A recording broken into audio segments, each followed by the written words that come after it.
మన ప్రభు అయిన యేసుక్రీస్తు వారి పేరిట మీ అందరికీ ప్రైజ్ లార్డ్. నేను కొన్ని విషయాలు మీతో కలిసి పంచుకోవాలని నేను ఆశపడతా ఉన్నాను.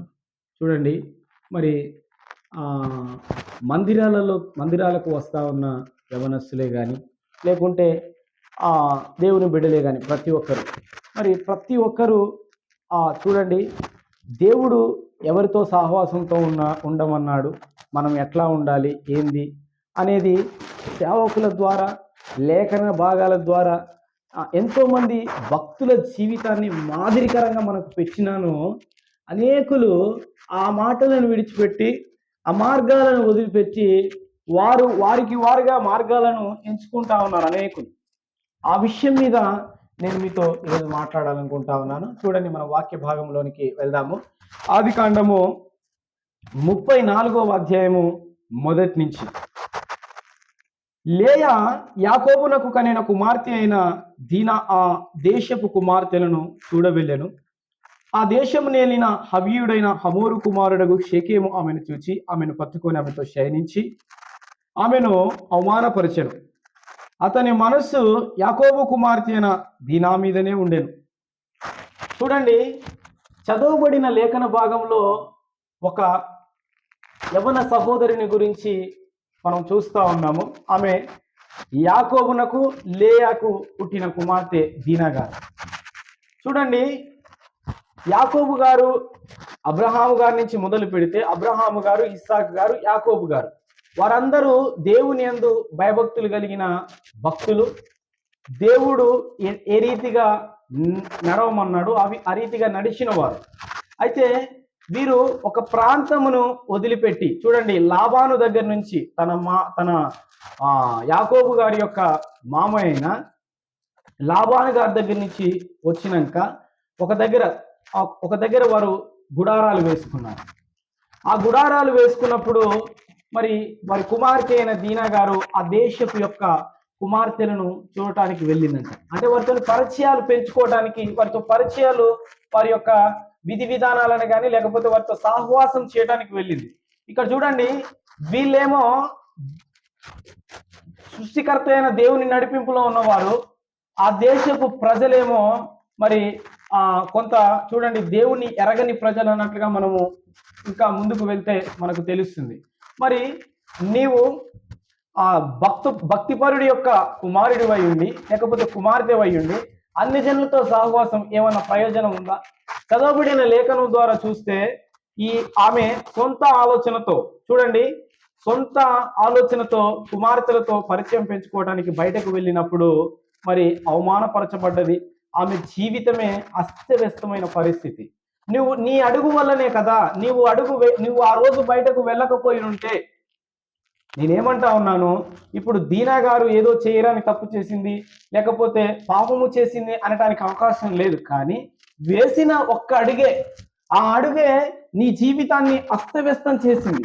ఒకవేళ నీవు అడుగు వేసే ముందు నీ తండ్రినో లేకపోతే నీ తల్లినో లేకపోతే చూడండి, మరి అంతకు మునుపు మనం లేఖన భాగాలను చూస్తే ఇస్సాకు గారు కానివ్వండి, అబ్రహాము గారు కానివ్వండి, ఏ ప్రదేశానికి వెళ్ళినా అయ్యా ఆ ప్రదేశపు వాళ్ళు, ఆ ఊరు ప్రజలు మరి దేవుని యందు భయభక్తులు గలవారు కారు. వారు బహు ఘోరమైన పాపం చేసేవారు. వారితో మనం చాలా జాగ్రత్తగా ఉండాలని చెప్పేసి మరి వాళ్ళు చాలా జాగ్రత్తగా ఉన్న సందర్భము కూడా మనము చూస్తాం బైబిల్ గ్రంథంలో. మరి ఈ దీనా గారు భక్తిపరుడి యొక్క కుమార్తె అయి ఉండి అన్యజనులతో సహవాసం ఏమైనా పనికొచ్చిందా? ఇప్పుడు చూడండి, అన్యజనులతో సహవాసము లేకపోతే పరిచయం పెంచుకోవడానికి బయటకు వెళ్ళిన కుమార్తెకు ఈరోజు మరి ఎలాంటి పరిస్థితి ఎదురైంది? జీవితమే అస్తవ్యస్తమైన పరిస్థితి. ఒక్క అడిగే కదా ఆ పరిస్థితికి కారణం.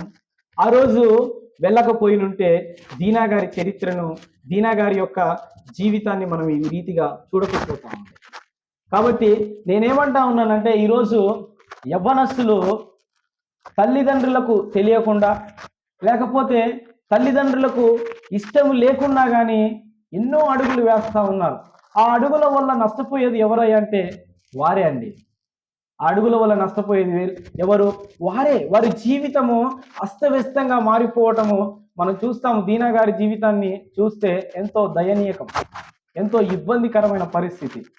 ఆ ఆ ఆ బిడ్డలతో చూడండి, అన్ని జనులతో సహవాసం చేయడానికి పోయిన దీనా గారు మరి ఒక యవనస్తుడు ఆమెతో నిర్భయంగా, లేకపోతే ఆమెతో శయనించినట్లుగా మనం చూస్తా ఉన్నాం.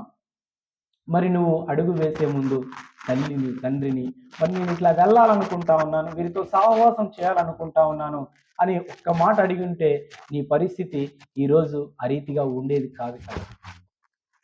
కాబట్టి నేనేమంటా ఉన్నానంటే, యవ్వనస్తులు ఈనాడు వారి సొంత ఆలోచనలు, సొంత నడకలు, సొంత తల్లిదండ్రులు ఏది చెప్పినా కానీ నీకేం తెలియదు అనే మాట మాట్లాడుతూ ఉన్నారు.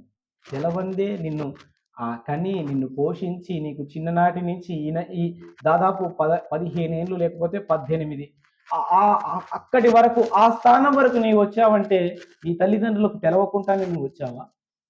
నీ తల్లిదండ్రులు కష్టపడకుండానే నువ్వు వచ్చావా?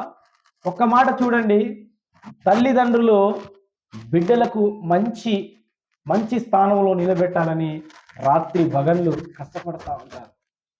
అదేమో అర్థం చేసుకోక నీకేమి తెలియదు, నా ఇష్టం వచ్చినట్లు చేస్తాను అనే మాటలు ఈరోజు మనము దేవుని వెంబడిస్తూ ఉన్న తల్లిదండ్రుల పిల్లల కూడా ఆ మాటలు మాట్లాడుతూ ఉన్నారు. మనం చూస్తూ ఉన్నాం. వారి అడుగులు కూడా ఇష్టానుసారంగా పడతా ఉన్నాయి. చూడండి, మరి అట్టి రీతిగా ఇష్టానుసారంగా పడినట్లయితే దీనా గారి పరిస్థితి ఎట్లయితే అస్తవ్యస్తంగా అయిందో అలాంటి పరిస్థితిని మీకు ఇప్పుడు తెలియదు. మీరు మాకు ఇష్టం వచ్చినట్లుగా ప్రవర్తిస్తాము, ఏదైతే అదయ్యింది అని అనుకుంటారు. తెలియని ప్రాయములో ఉన్నారు మీరు. కొద్ది సంవత్సరాలు గడిచిన తర్వాత అరే నేను ఆ రోజు నా తండ్రి మాట వినుంటే బాగుంటుండే అనే సందర్భం కూడా మీకు జ్ఞాపకం వస్తుంది. మీరు అనుకుంటారు, మీరు రియలైజ్ అవుతారు. ఆ రీతిగా అనేక మందిని నా రియల్ లైఫ్లో నేను చూశాను. ఒక ఉదాహరణ చెప్తాను మీకు. చూడండి, నాకు తెలిసిన ఒక సహోదరి డిగ్రీలో అంటే ఇంటర్ నుంచి ఒక అబ్బాయితో పరిచయం ఏర్పడింది. ఇంటర్ నుంచే. అయితే డిగ్రీ ఫైనల్ ఇయర్ ఎగ్జామ్స్ అయిపోయిన తర్వాత మరి ఇంట్లో తెలిసింది, అమ్మాయి సైడ్ తెలిసింది, అబ్బాయి సైడ్ తెలిసింది. తెలిసినప్పుడు ఆ అమ్మాయి తల్లిదండ్రులు ఒప్పుకోక వారు అన్న మాట ఏంటంటే, మరి ఆయన ఏం చేస్తా ఉన్నాడమ్మా అని అంటే, ఏదో ఆఫీసులో లేకపోతే ఎక్కడనో పని చేస్తా ఉన్నాడు, ఒక 10-12 వేలు లేదా 15,000 లోపు శాలరీ అయినది. అయితే వారు అన్న మాట ఒకటే, నువ్వు ఎట్లా మరి ఆ యొక్క 15,000 జీతంతో మీరు ఎట్లా బ్రతుకుతారు? నువ్వు మంచిగా చదువుకున్నావు. అమ్మాయి చూడండి, ఇక్కడనే హైదరాబాద్లోనే చదువుకుంది. ఆ అమ్మాయి డిగ్రీలో 90% కంటే ఎక్కువ, first year, second year, third year 3 years చూస్తే 95 దాదాపు 9.7 ఆ రీతిగా చదువుకున్న బిడ్డ వేసిన ఒక్క అడుగు వల్ల ఈరోజు ఎంతో సతమతం అవుతా ఉంది. ఆ రోజు తల్లిదండ్రులు ఒప్పుకోకపోయేసరికి బయటకు వచ్చేసిందండి, బ్యాగ్ తీసుకొని వచ్చేసి ఆ అబ్బాయితో వెళ్ళిపోయిన తర్వాత చూడండి, ఒక సంవత్సరంన్నర బాగానే ఉన్నారు. ఆ తర్వాత గొడవలు స్టార్ట్ అయినాయి. ఒక బాబు పుట్టాడు, గొడవలు స్టార్ట్ అయినాయి. ఎప్పుడైనా కలిసినప్పుడు చెప్తే, ఆ పరిస్థితి చెప్తే, నా ఆ రోజు మరి తల్లిదండ్రికి చెప్పిన మాట నేను వినలేదు, ఈరోజు ఇలాంటి పరిస్థితి నాకు ఎదురైంది, మరి ఆయన అర్థం చేసుకుంటలేడు, పోతే ఉంటే ఉండనే మాట మాట్లాడుతూ ఉన్నాడు అని చాలా సహోదరి ఏడ్చిన సందర్భాలు కూడా చాలా ఉన్నాయండి. ఏడ్చిన సందర్భాలు కూడా చాలా ఉన్నాయి. నేను పేరు మెన్షన్ ఎందుకు చేయట్లేదంటే, ఈ వీడియో వారి దగ్గర కూడా పోవచ్చు, కొంత బాధపడతారు కాబట్టి నేను పేరు మెన్షన్ చేయట్లేదు. అయితే అట్లాంటి నిర్ణయాలు ఎందుకన్నా పనికొచ్చింది ఆ నిర్ణయం. మళ్ళా చూడండి, ఎవరైతే ఇట్లా చేసిందో ఆ సహోదరి యొక్క స్నేహితురాలు తల్లిదండ్రులు చెప్పిన మాట ప్రకారంగా ఒక అరేంజ్ మ్యారేజ్ చేసుకొని, తల్లిదండ్రులు వెనక ముందు అన్ని విధాలుగా ఆలోచన చేసి ఒక అరేంజ్ మ్యారేజ్ చేశారు. ఆ అమ్మాయి మంచి పొజిషన్లో, మంచి గవర్నమెంట్ జాబు, మంచి ఏ ఇబ్బంది లేకుండా వారు చాలా హ్యాపీగా లైఫ్ లీడ్ చేస్తూ ఉన్నారు. తల్లిదండ్రులు ఎప్పుడైనా సరే మరి బిడ్డల యొక్క బాగోగుల్నే కోరుకుంటారు, బిడ్డలు మంచి స్థానంలో ఉండాలని కోరుకుంటారండి. మరి ఈ సొంత ఆలోచన వల్ల వేసిన ఒక్క అడుగు వల్ల చూడండి, ఆమె దీనా గారే అస్తవ్యస్తంలో పడటం కాదు, కుటుంబాన్ని కూడా కుదిపేసిందండి ఒక్కసారి. కుటుంబం కూడా, ఆ ప్రాంతంలో నివసిస్తా ఉన్న కుటుంబము ఈ జరిగిన పరిస్థితి వల్ల ఆ ప్రాంతాన్ని విడిచే పరిస్థితి. ఆ యొక్క దీనా గారి అన్నదమ్ములు చూడండి, ఈ కార్యం చేసిన ఆ యొక్క యవనస్తుని కానీ, వారి తండ్రిని కానీ, ఆ ఊర్లో ఉన్న ప్రతి ఒక్క పురుషుని వారు చంపేశారు కోపంలో. యాకోబు గారు మాత్రము దేవుని మాట కొరకు, దేవుని నడిపింపు కొరకే ఆగాడు కానీ చెడు కానీ మంచి కానీ ఏది పలకలేదు. ఈ దీనా గారి యొక్క సహోదరులు మాత్రం ఆ ఊరి మీద పడి ఆ యొక్క యవ్వన పురుషులందరినీ చంపినట్లుగా మనం చూస్తా ఉన్నాం. ఎవరి వల్ల? తెలిసి తెలియని ప్రాయంలో ఉన్న మరి దీనా గారి అడుగు వల్లనే కదా ఈ పరిస్థితి. దీనా గారు ఏదైనా పాపము చేసిందా, ఏదైనా తప్పు చేసిందా, చేయరాని పని ఏదైనా చేసిందంటే చేయలేదు, ఏం చేయలేదు. ఒక అడిగే జీవితాన్ని మారుస్తుంది. ఆ అడిగే ప్రభు అయిన యేసుక్రీస్తు వారి వైపునకు పడాలి. ప్రభు అయిన యేసుక్రీస్తు వారు ఆత్మీయులతో సహవాసం చేయండి, ఆత్మీయులతో సహవాసం చేస్తే మీ భవిష్యత్తు బాగుంటది అని ఆయన చెప్తా ఉన్నాడు. కీర్తనల గ్రంథంలో మొదటి భాగంలో చూస్తే, అపహాస్యకులు కూర్చుండు చోట కూర్చుండక యెహోవా ధర్మశాస్త్రమునందు దీవారాత్రములో ధ్యానించేవాడు వాడు ధన్యుడు. అతడు ఎలాగుంటాడంటే చూడండి, ఏటి ఒడ్డున నాటబడిన చెట్టు వలె అతడు ఉంటాడని వాక్య భాగంలో క్లియర్ గా మరి తెలుస్తా ఉంది మనకు. కీర్తనలో మొదటి అధ్యాయం మొదటి భాగంలో చూస్తే మరి ఇప్పుడు చూడండి, దీనా గారు ఏటి ఒడ్డున నాటబడిన చెట్టు వలె ఆమె జీవితం ఉందా? లేదు, అస్తవ్యస్తం అయిపోయింది. ఎందుకయ్యా ఆ పరిస్థితి వచ్చిందంటే, వేసిన ఒక్క అడుగు ఆమె యొక్క పరిస్థితిని తలకిందులు చేసిందండి, తలకిందులు చేసేసింది. ఫ్యూచరే లేకుండా అయిపోయింది. కాబట్టి ఈరోజు యవ్వనస్తులు, దేవుని నమ్ముకున్న ప్రజలే కానీ లేకపోతే అన్యజనులే కానీ ఈ వీడియో ఎవరైతే చూస్తూ ఉన్నారో వారి యొక్క బిడ్డలు వేస్తూ ఉన్న అడుగులని గమనించండి, అబ్జర్వ్ చేయండి, వారితో టైం స్పెండ్ చేయండి, వారి యొక్క పరిస్థితిని తెలియజేయండి. తెలియని ప్రాయంలో ఉంటే మీరు చెప్పండి. ఇక్కడ చూడండి ఎట్లా చెప్పగలుగుతాము, ఎట్లా ఏంటంటే, మొదటగా తల్లిదండ్రులు దేవునితో సహవాసము ఎక్కువగా గడిపితే వారికి ఏ సమయంలో ఏ మాటలు చెప్పాలి, ఏ మాటలు చెప్తే వారు అర్థం చేసుకుంటారు అనే విధంగా వారికి అర్థమవుతా ఉంది. కానీ మొట్టమొదట తల్లిదండ్రులే పూర్తిగా భయభక్తులతో చూడండి సమయము ఎక్కువగా దేవుని సన్నిధిలో గడిపేవారు చాలా తక్కువగా కనపడతా ఉన్నారు. ఆ గృహాలలోనే ఇలాంటి సమస్యలు ఎక్కువగా కనబడతా ఉన్నాయి. లేదు, సమయం ఎక్కువగా దేవుని దగ్గర గడిపినా కానీ ఇలాంటి సమస్యలు కనబడతా ఉన్నాయంటే వారికి దేవునికి సంబంధం లేదు, వారికి పేరుకు మాత్రమే క్రైస్తవులుగా ఉన్నారు తప్పితే వారు నిజ క్రైస్తవులు కారని మనం తెలుసుకోవచ్చు. ఆలోచన చేయండి, యవ్వనస్తులు ఆలోచన చేయండి, తల్లిదండ్రులు ఆలోచన చేయండి. ఈ పరిస్థితులు మీ కుటుంబాలలో ఫేస్ చేయకుండా ఉండాలంటే నీ బిడ్డలు, కుమారుల నడక కానీ కుమార్తెల నడక కానీ చూడండి.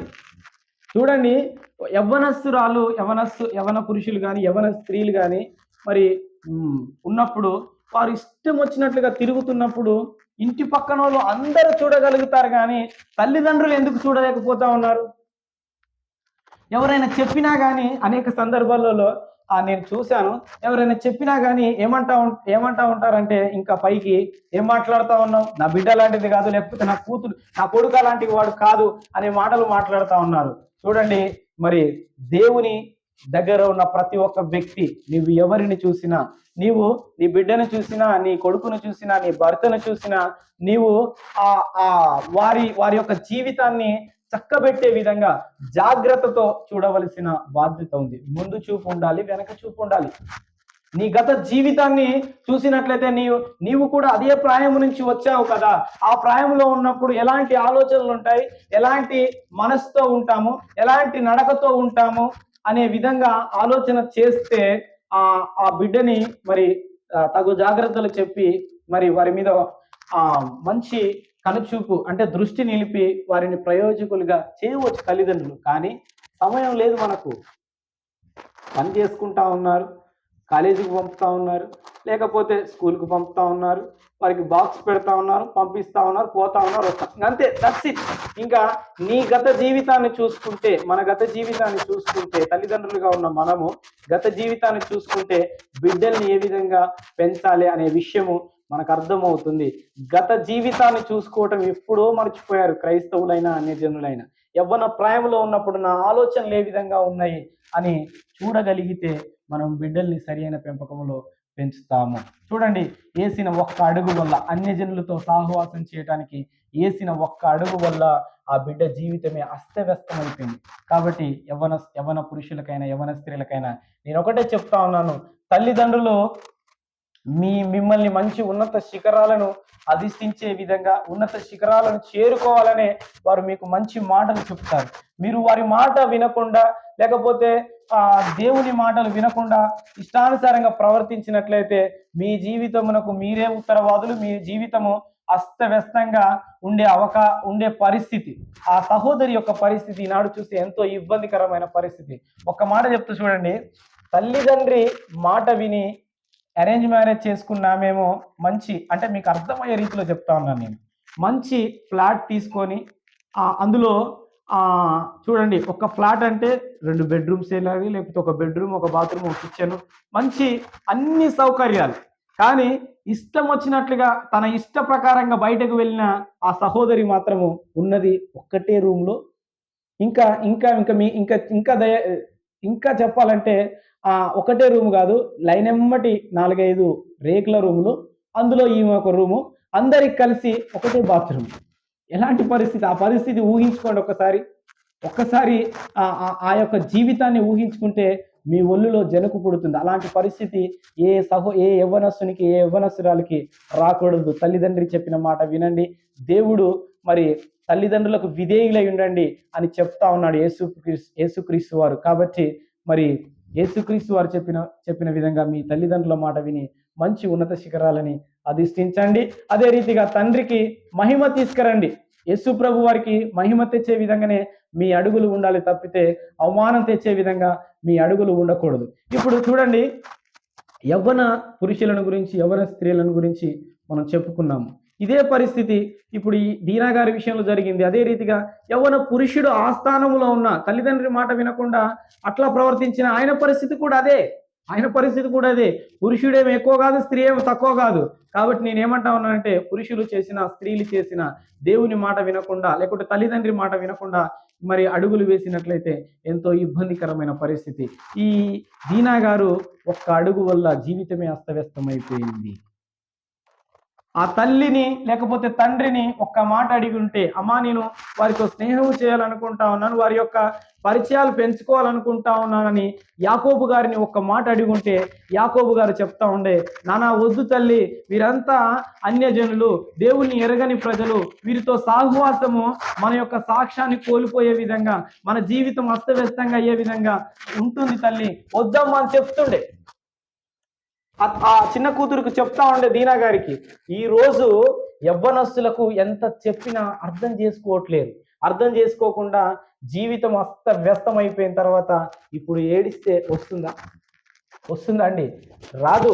అదే రీతిగా మరి ఇంకా అనేక మంది జీవితాలు కళ్ళ ముందులో మెదులాడుతూ ఉన్నాయి. యవ్వనస్తులు వారి చేతులారా చేసుకొని ఇప్పుడు అనుభవిస్తూ ఉన్నారు. చూడండి, నాకంటే ఒక 4-5 సంవత్సరాలు అనుకుంటా చిన్న వయసున్న ఒక సహోదరి, తెలిసినామే, ఆమె కూడా ఇదే పరిస్థితి సేమ్. ఒక టీనేజ్లోనే జస్ట్ 16-17 ఆ ప్రాయంలోనే ఒక అబ్బాయితో పరిచయం ఏర్పడి ఆమె కూడా ఇట్లనే అతనితో వెళ్ళిపోయి పెళ్లి చేసుకొని ఒక దగ్గర ఉంటా ఉన్నారు.